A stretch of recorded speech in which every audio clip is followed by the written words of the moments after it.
Imagine knowing exactly what your students are learning and exactly which steps you need to take next. Join us in Down with the Reading Quiz to craft meaningful and productive formative assessments that move away from gotcha moments of basic recall and toward assessing what your students actually can do. In this 30-minute free masterclass, we'll share 3 powerful assessment keys that work for any novel at any time of the year. Head to shop.bravenewteaching.com/masterclass to sign up, and we'll also send you a free workbook to keep track of all your notes. Once again, that's shop.bravenewteaching.com/masterclass to nail formative assessments forever.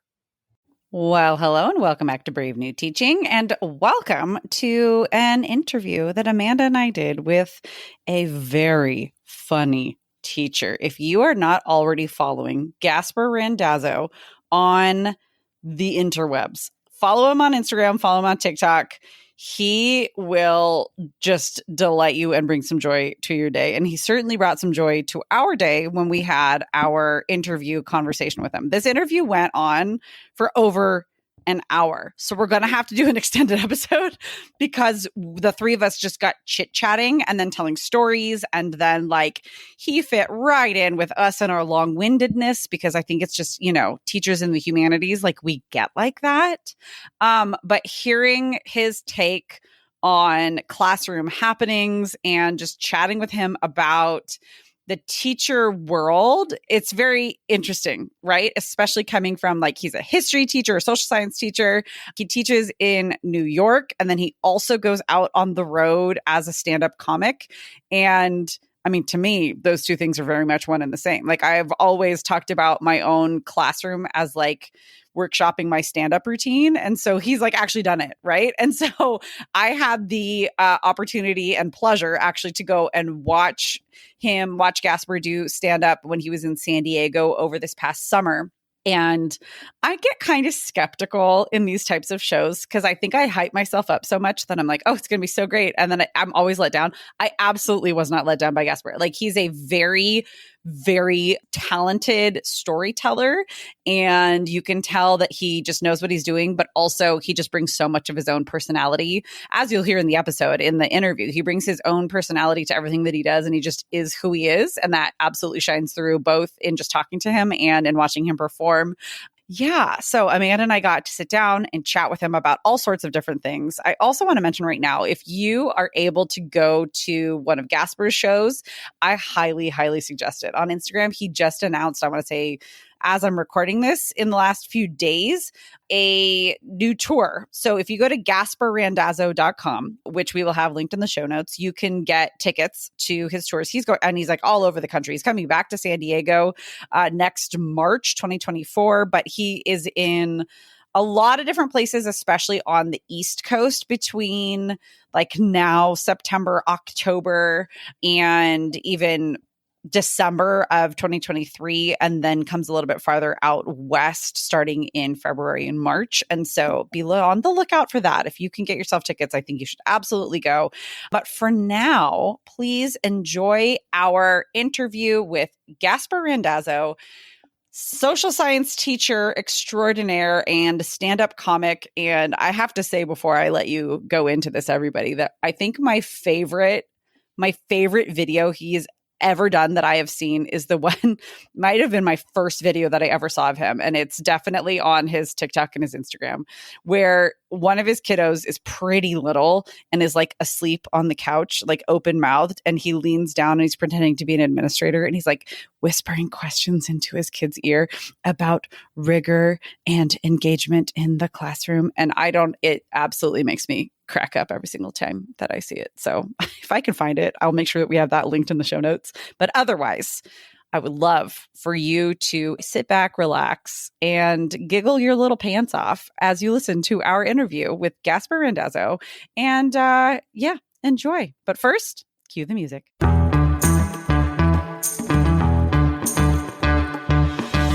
You're listening to Brave New Teaching Happy Hour, your extra helping of the Brave New Teaching podcast.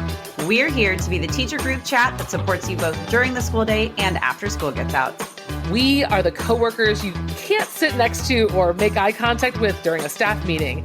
and who you have lingering conversations with on the way out to the parking lot. We're glad you're here, so cheers and enjoy the show.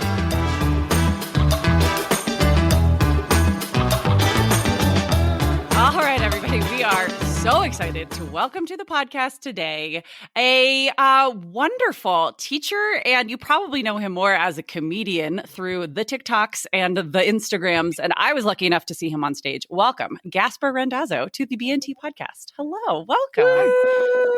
Hi, guys. How's everything? Oh, a little wonky, but good. How are you? We've already been talking for an hour, so yeah, it's okay. It's fine. I guess I already know the answer to how you guys are doing. I've had to move my computer 3 times to get internet access. It's great. It's super. Yeah, it's great. It's We love technology. It's so cool. Listen, this is we're all on different time zones too. So you're in you're eating breakfast, you're having brunch, and I'm already ordering dinner. So this is perfect. It's true. Delicious. It's true. I know. And I was up at 5 o'clock this morning. Okay, I'm going to be up. I'm going to be like a person. Yeah. I'll be able to do the words and the talks. And then now we've had to restart this 4 times because I can't. That's all right. I've been up also since 5 o'clock because my daughter started this new thing where she sleeps in our bed every night. That's cute. It's adorable, but she starts in her own room and then around 2, 3, she shows up with all her dolls. Yep. And she climbs in and then she's like, but daddy, because I picked her up to bring her in her room. She goes, but don't you love cuddling with me? And I was Not really. Yeah. No, I do though. She knows. She's got me wrapped. And she's not dumb. And she did she's like, but don't you love cuddling with me? And made the face. And I was like, what's one more night? How old is she? Yeah. 17. She's 3. Yeah. She's 3. An adult. Yeah. She's 3. And then my wife's to my son, why don't you come lay with us? He's 6. He's like, no, I'm good. I'm in my own bed. Yeah, he's like, bye-bye now. So my daughter's 7 and my son just turned 10. And last night, my daughter, she's now done it 3 nights in a row where she is having a nightmare. You know how they just kind of go through bouts like that? She's been kind of afraid, she'll come into my room on my side of the bed, that's the doorway side, and so she's afraid to go around to even the foot of the bed or the other side, just to get in, and she has been vaulting over me, and normally she just lands right on my stomach and I go, and then I wake up, but last night she just cleared me. I don't even know how she did. She's tall, we're tall people, but she just, all of a sudden there's a bounce next to me and I was like, what the hell? How did you get here?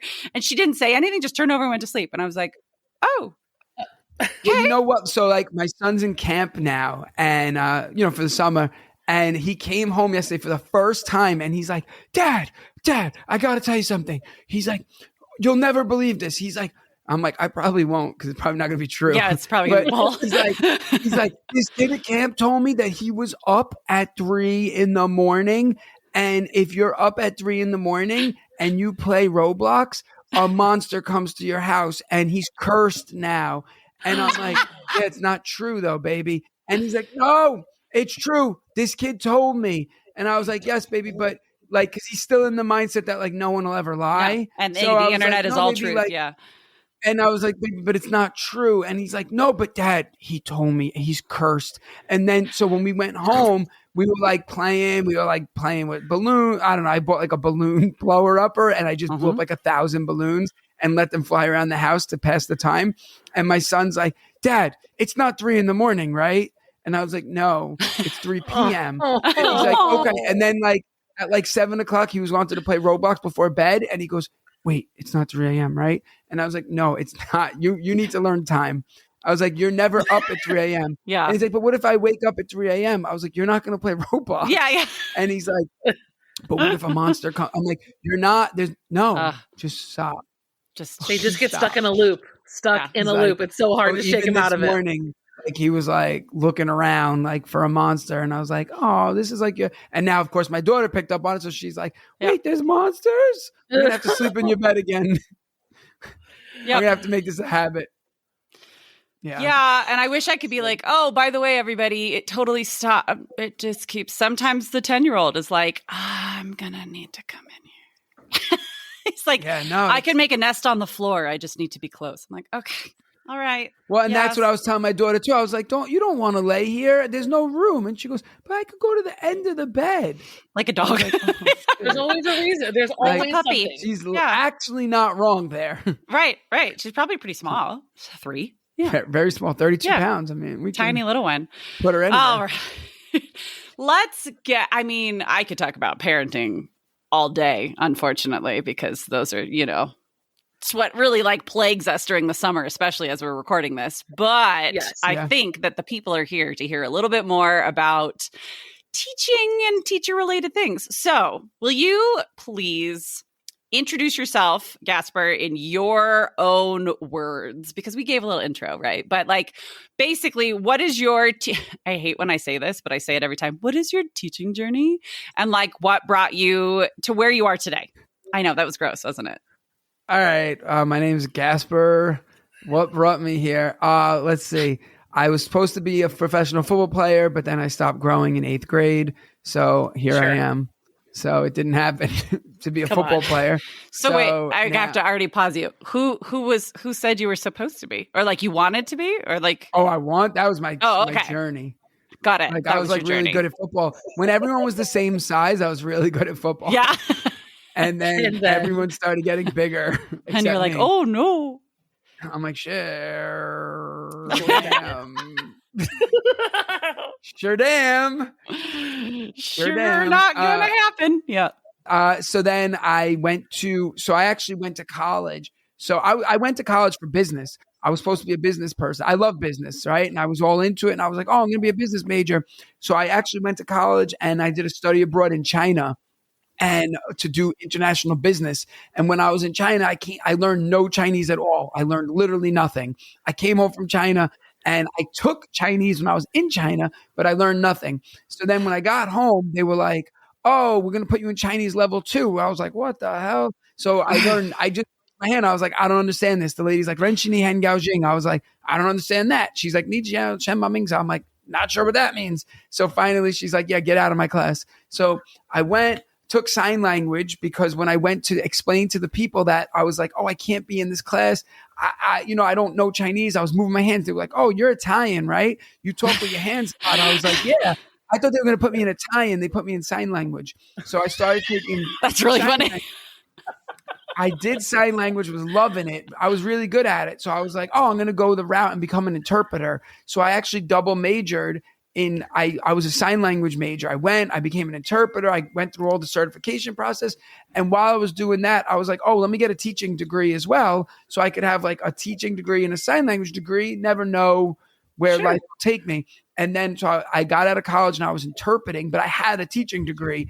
There was a hiring freeze in New York City, but I was like, let me see if I could get into a school as a history teacher because that was what my degree was in. So I put my resume everywhere and everyone's like, freeze, there's a freeze, there's a freeze. But one of these principals saw that I had sign language degree and she's like, hey, would we be able to teach that as a language? So I was like, yeah, it's a language. So I started teaching sign language as a language in a school because they were able to do like specials, like to lift out, to get around the free if it was like a special.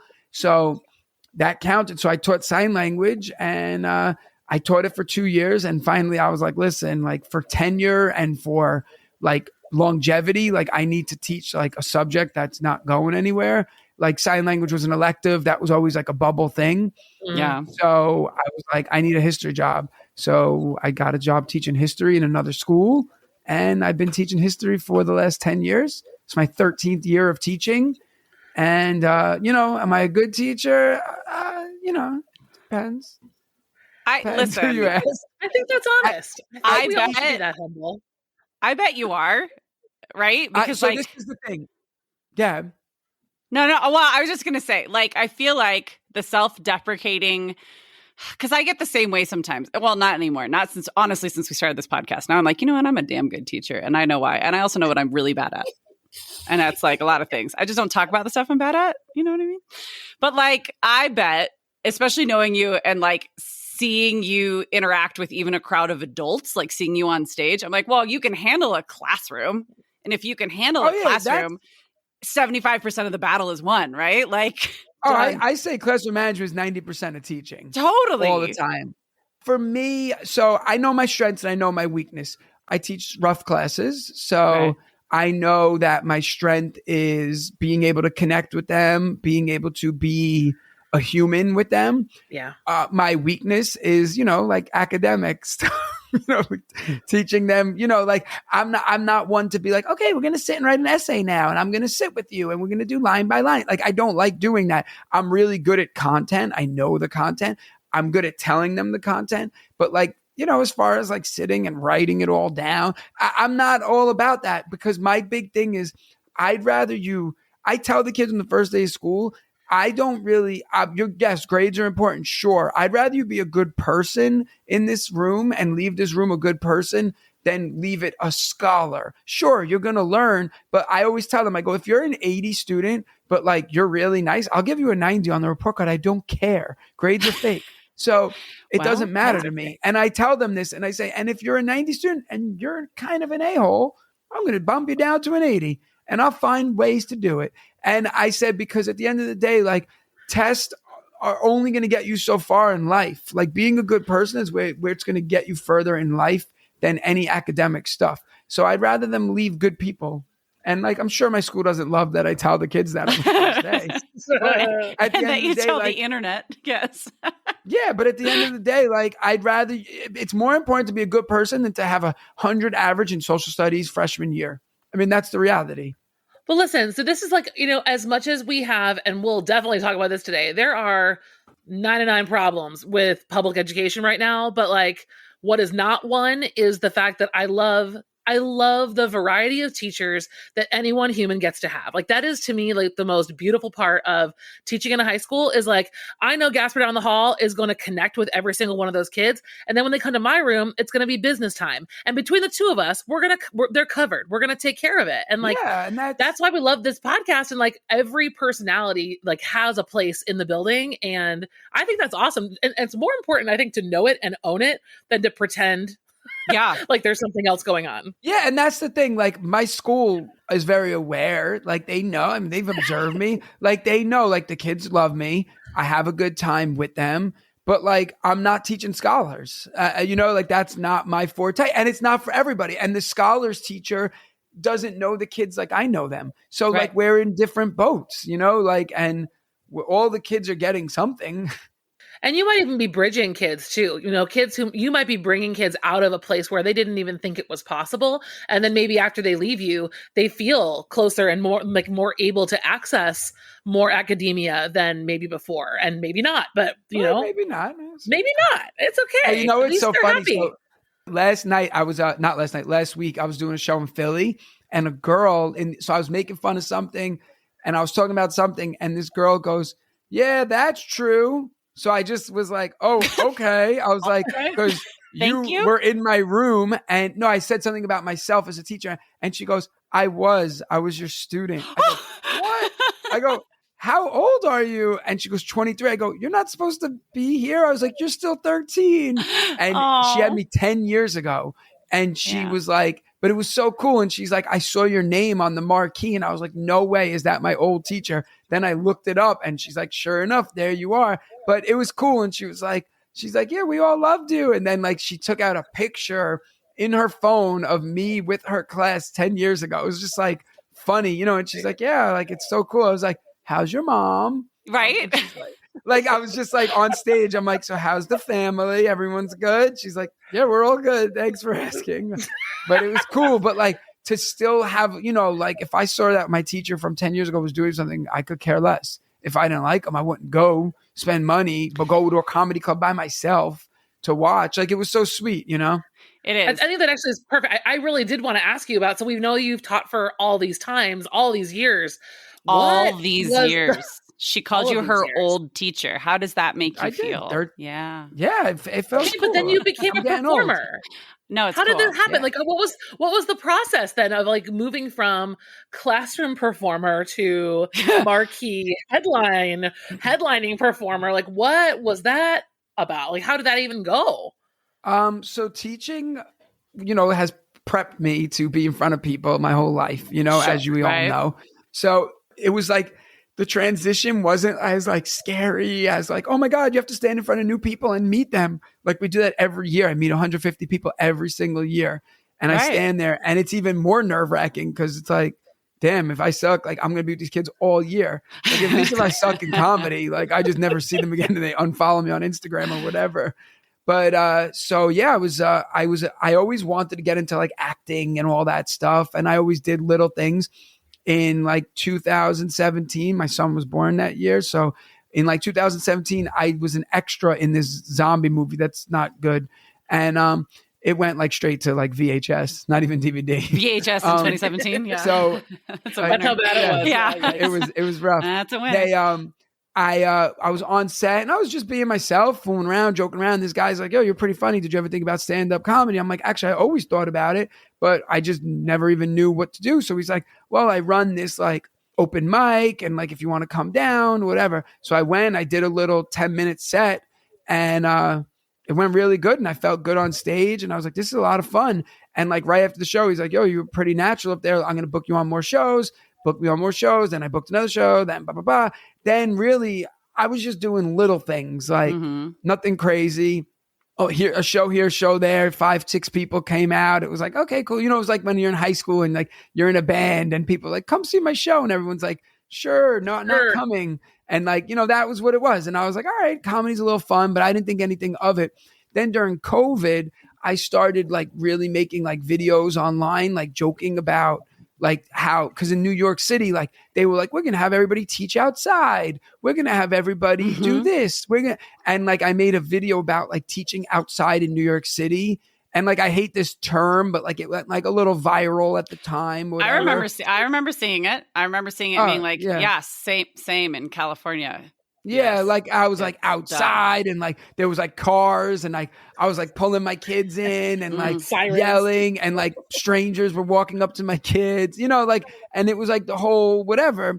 And I was like, oh, and then it just started picking up traction, like making fun of this teacher stuff. So I was like, okay, I could roll with this for a while. And then I just kept doing it. And then I started doing shows, like a little bigger shows. And then all of a sudden, like, Caroline's Comedy Club. I don't know if you guys know what that is, but Caroline's is like the biggest comedy club in like America. Like everybody who's ever been a comedian like started at Caroline's. Like Jerry Seinfeld, Chris Rock. Like, you know, they all went through Caroline's at some point.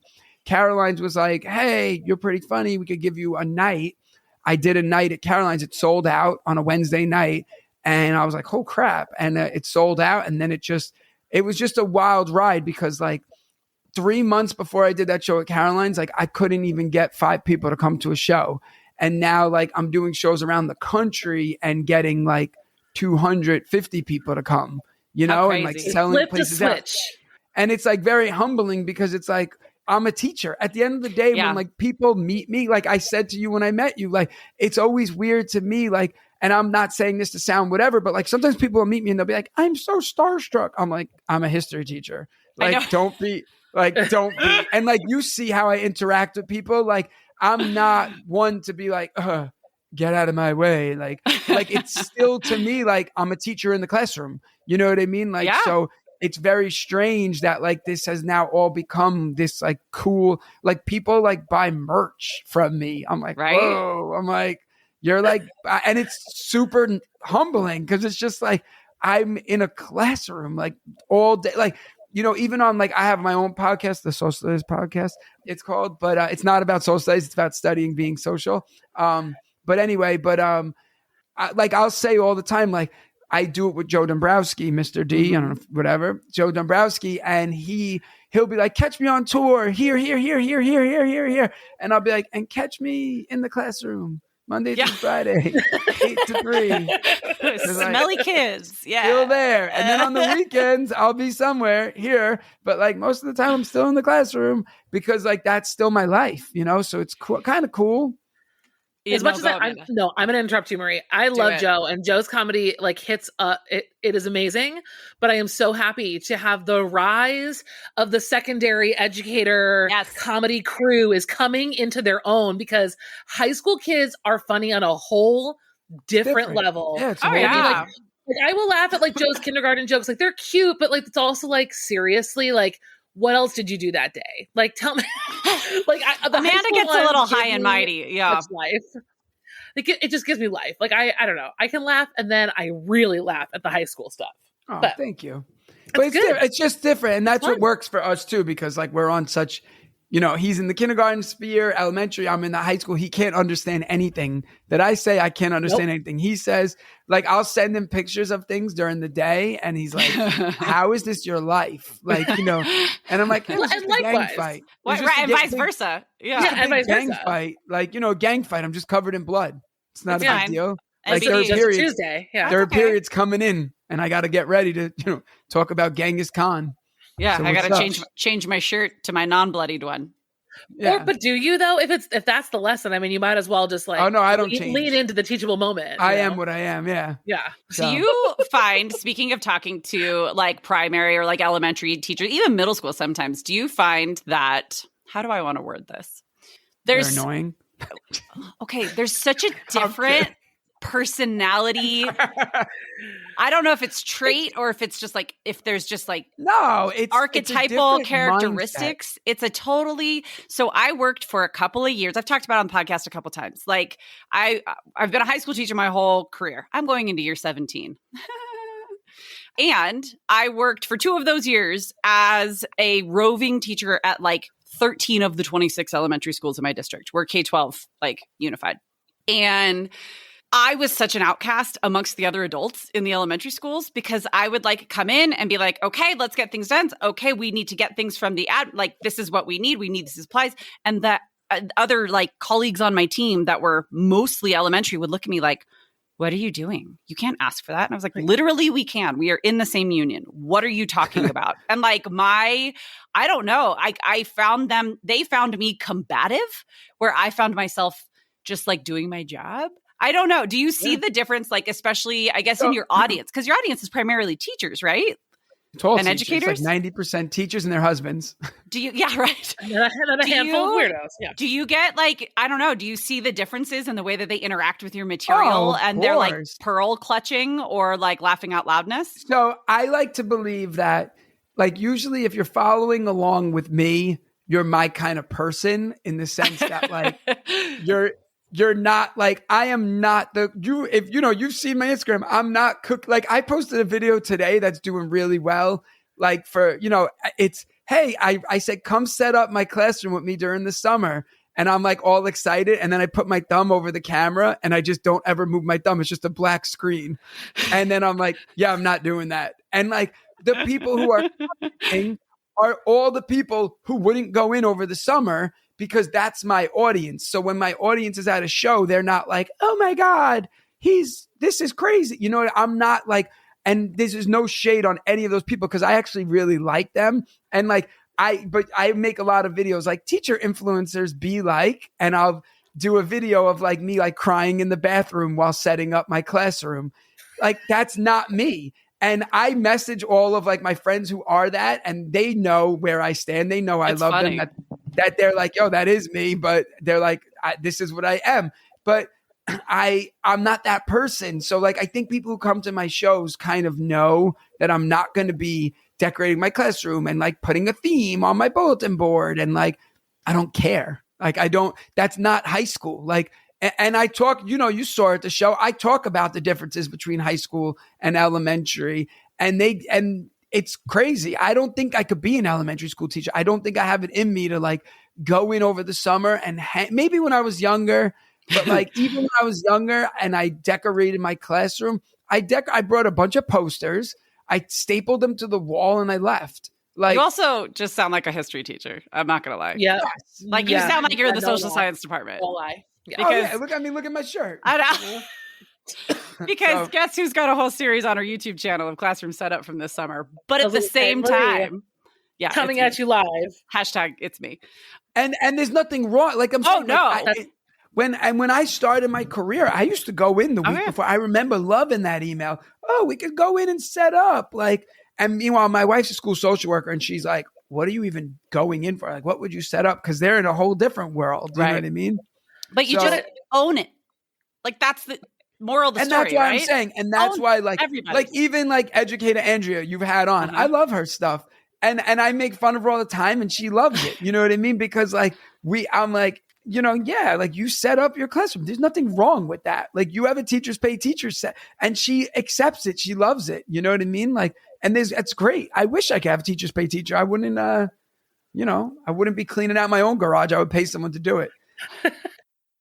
Excuse this brief interruption, but we wanted to take a moment to thank some very special people. This segment of the podcast is sponsored by Happy Hour, and those are the people, indeed, that we would like to give a shout out to. We have been so proud and so excited to work right alongside our Happy Hour teachers all year. And Happy Hour is moving into the new year strong as ever with all kinds of new, exciting, and amazing features. But before we talk about Happy Hour, let's give a shout out to our newest 10 members. I want to say hi to Tiffany, Megan, Kelsey, Danielle, Julissa, Karen, Christy, Jennifer, and how about also Catherine, Amy, Trish, and Laura. Thank you all so much for joining us on this Happy Hour journey. And for those of you who are like, what on earth is Happy Hour? Let me tell you. Happy Hour is the subscription side of the Brave New Teaching podcast. So Marie and I are always going to deliver lots and lots and lots and lots and lots of free content right to your earbuds. You can count on us for years to come with all of the things that you have come to know and expect and love about the Brave New Teaching podcast, especially interviews like this one. I'm sure you have been rolling laughing at all of the silly and serious things that we've talked about today.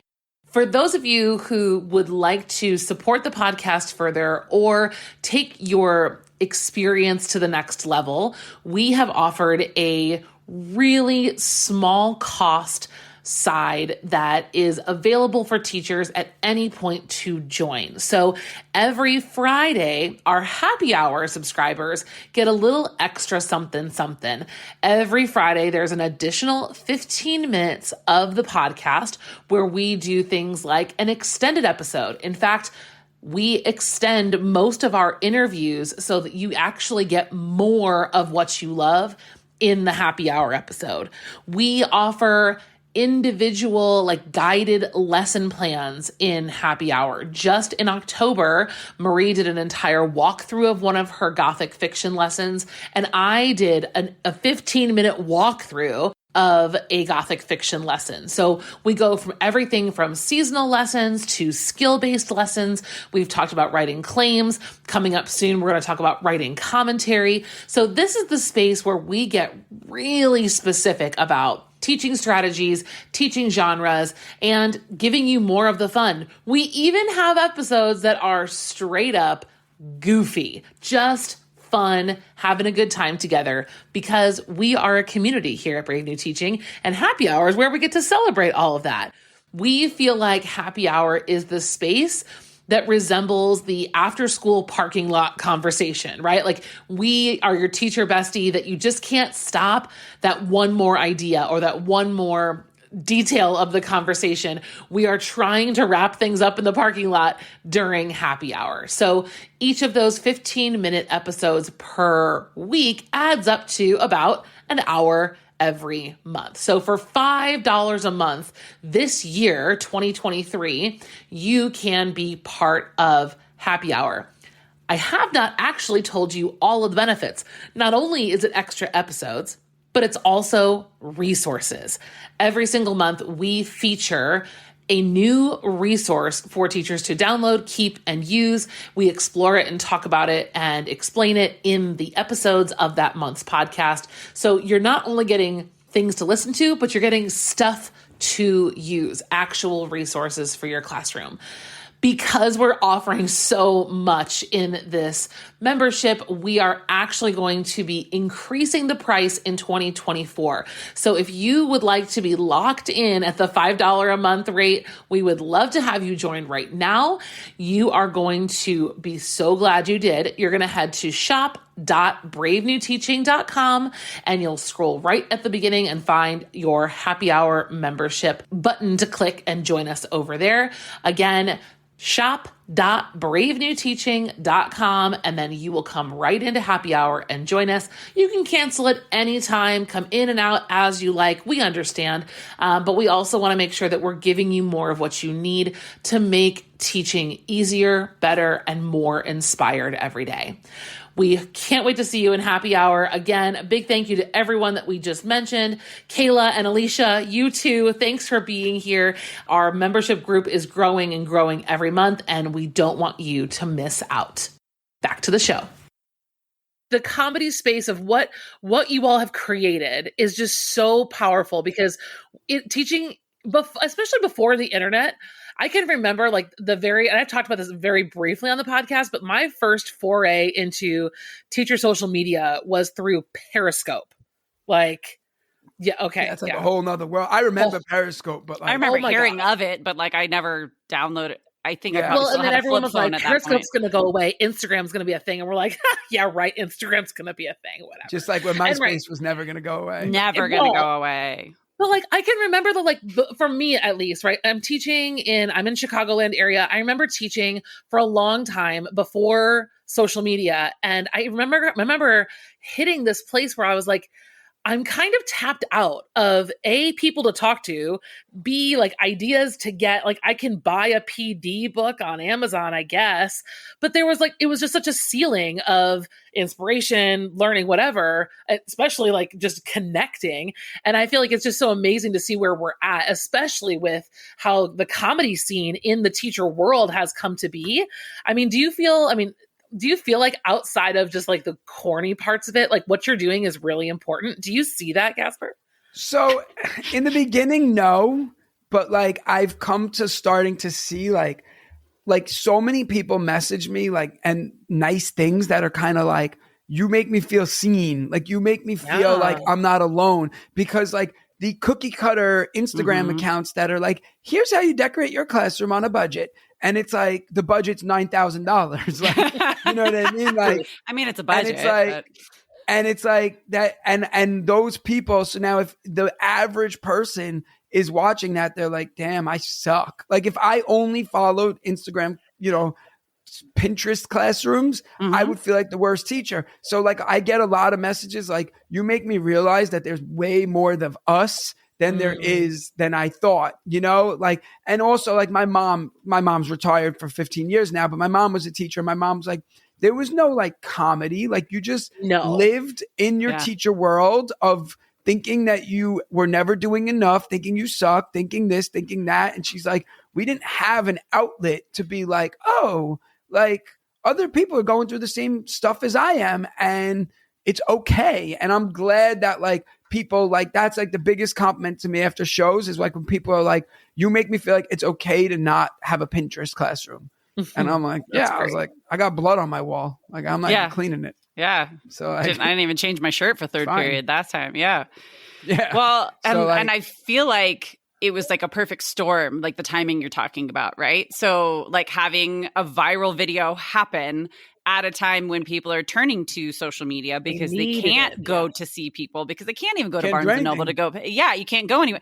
It seems like this perfect storm, and it all just kind of came together and created a really cool opportunity, to put it very lightly, a very cool opportunity to unite so many people. Yeah.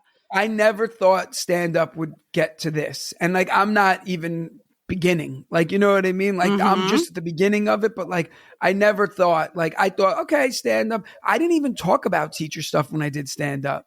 That was going to be one of my questions, was what was your first set like? Yeah. I talked about my kids, my wife, just life growing up. And it's just, and not to say that I want to go back to all that eventually, but right now, this teacher stuff is what everybody's coming to see. So it's it's hard to be hey, by the way, I'm going to talk about my wife and kids. People don't want that. Not that they don't, but it's not the space yet. I'll get there. Sure. But ride what's hot. You know what I mean?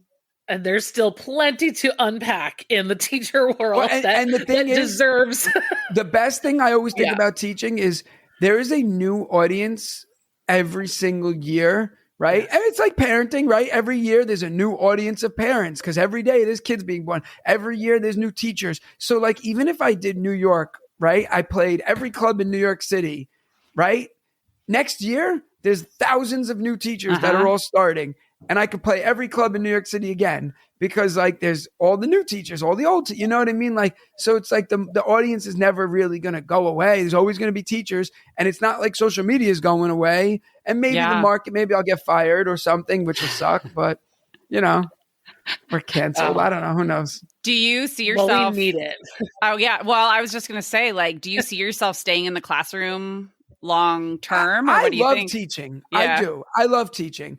I think teaching keeps me kind of grounded to the reality. Like one of the biggest compliments I always get is, I'm so happy you're still in the classroom because like, I'm not standing there saying, oh, you know, I always use this stapler when I'm in my living room, stapling nothing. You know what I mean? Like whatever I say, I'm really doing. Like I'm in the struggle with teachers. Like I'm actually teaching. But I don't say that I don't ever want to leave teaching. I think I've been teaching. It's not like I taught for 3 years. I mean, it's my 13th year. So like at this point, like it's not like I don't have street cred in the education world. Like I taught.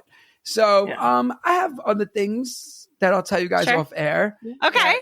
You know, that might be happening. And if they do, then maybe I leave teaching. But for now, I love the classroom and I like being home with my family. Yeah. And like if I did stand up full time, I would be away a lot. And I don't really want that. You know what I mean? Like, so teaching gives me financial security. Yeah. And then I could do comedy on the weekends. It's not like comedy's a job that's happening from 8 to 3. You know what I mean? Sure. From 8 a.m. to 3 p.m. So like I have the opportunity to do comedy, but I do run into a lot of, hey, can you come on a Wednesday night? And it's like, no, I can't. And it's like, ooh, that's more money than I would make a whole month of teaching. Yeah. But I can't really just take off 2 days to go, you know? So like I run into issues like that. And then like my wife's like, you could just go do that and then not work the whole month. Like, it's like, ooh, that's true too. You know, like. Yeah. But well, I feel like though you're outlining a struggle that exists in a lot of teachers' heads when there's so much social media, especially about quitting, like just bitterly quitting. So, I mean, like full disclosure, Amanda's out of the classroom. I am still in the classroom. Exactly. How many? You've been out 2 years, right? I've lost track of all time and space. Two. But she taught, I mean, over a decade before that, and it just wasn't a good fit at her school. Right. Exactly. But like and when we talk about leaving the classroom or staying in the classroom, it's like, do what's right for you because you want to do it. And because like life necessitates, right? Maybe. Yep. There's so much out there that is so bitterly toxic about the teaching profession. And it's from like the call is coming from inside the house. And it's people saying, just get out. It's awful. And it's like, but it doesn't have to be. I know some situations are terrible, but I think what you are describing is that sometimes there's just hard choices and it just depends on where you're at and you got to do what's right for you. And this is the thing. I love teaching still, right? Sure. I don't love every day, of course. And I have no issue with anybody leaving the classroom because like to me, as teachers, not to be all teachery here, but I guess you have a teacher podcast. Yeah, I think it's okay. As teachers, like, don't we sit there every day and tell our students, like, chase your dreams, do what is right for you, do what's best. And then like these teachers quit and people like hate on them on the internet. And it's like, they're doing what's best. So like right now, I'm not against quitting teaching at all. And like right now, if I did, it would probably be a smart business move for me because like if I did it now, which I'm sure, Amanda, for the same thing for you, like the time was right. You had other opportunities. Like you didn't just quit and then you're like, screw it, I'm just going to live.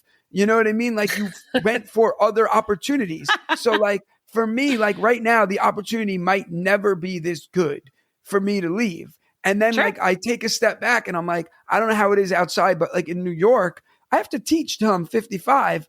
I started teaching when I was 21. So that's 34 years of teaching. I'm only 13 in. So that means I still have 20 something more years to go. That's insane. Like, I don't think I can do this for 20 something years, but I also, I got to factor in other things. Like, can I wait? Okay, I'll wait till I'm 55 to then pursue comedy. It might be too late. You know what I mean? No, it'll definitely be too late. I don't think Yeah. you're still going to be funny by then. Yeah, No, I yeah. won't be. Full personality lapse by about 52. You're done. I believe that though. But you know what I'm saying? 100%. But like, Yes. Yeah. there's a market for whatever it is now. There might not be at 55.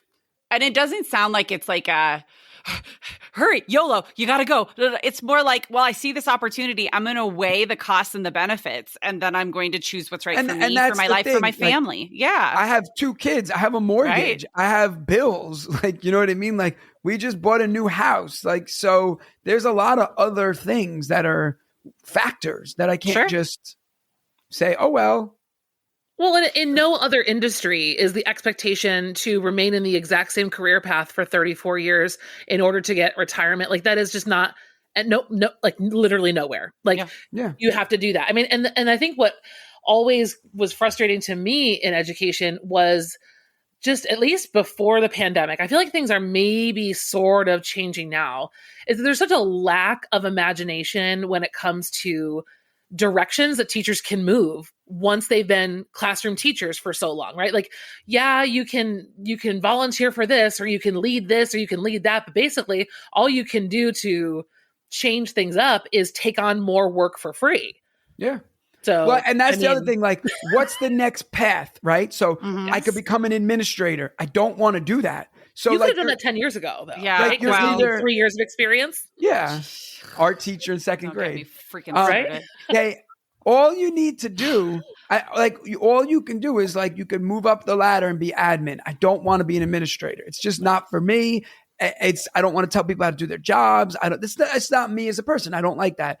So that's one career. You could go the PD route, right? Where you could give PDs. I don't really want to do that. I don't really want to talk to people about how to be a teacher because I'm not into that. Like, it's just not me. I don't want to go and stand in front of a group of teachers and be like, this is what you should do. Because I've been on the other side of that, and I don't like being there. So I don't want to be the reason that they're there either. And so, like, that's it. Then what? What are your other options? Tutoring is not a full, that's a side job. Like, and it's miserable. I'd rather friggin' chug this water every hour for day than tutor. I hate sitting one-on-one with a kid. That was the worst example of what I'd rather do, but that's okay. No, we got it. So, yeah. Listen, I'm going to call your principal and say, hey, I do professional development and I want to work with your social studies department, and I'm going to see how miserable I can make you guys. No, I like them. I actually feel bad for PD people. I'm giving a PD at the end of this month. That's right. I'm part of that new generation. I'm trying to go into PD to make PD less terrible. That's one of my goals. So this is a whole brave new world we have entered, my friends. I like that segue. It really is. Wow.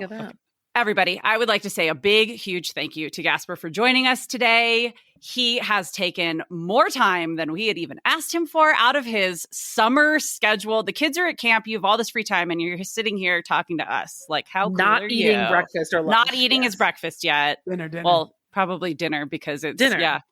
8 a.m. in California. It's midnight. Yeah. Yeah. Exactly.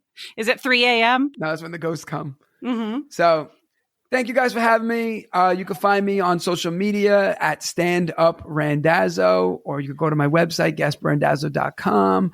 I'll be at a show near you soon. So if you want to come see stand up, come see it. Coming to a city near you, but only on the weekends because, I'll be in the classroom soon. The teaching takes precedent. Well, thank you so much.